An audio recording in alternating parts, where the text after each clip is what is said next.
Tired of manually typing every invoice into Zoho Books? Learn how to auto-scan invoices in under 2 minutes. First, I'll show you where to find your scan credits and how to purchase more if needed. Then, we'll scan your first invoice. To get started, open Zoho Books in your browser. Then, click on the Documents option in the left menu. Now, click Available Auto Scans to view your scan credits.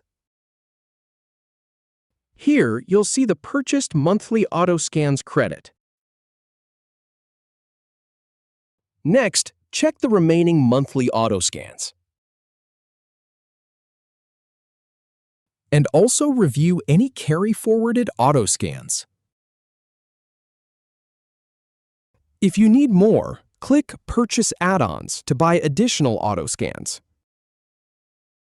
Then, click Upgrade.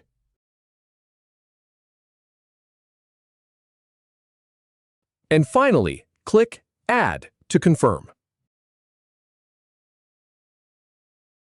Once that's done, click on New Bill to start scanning an invoice.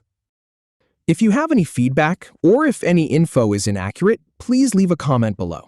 We'll do our best to answer or redo the video if needed. Thanks for watching.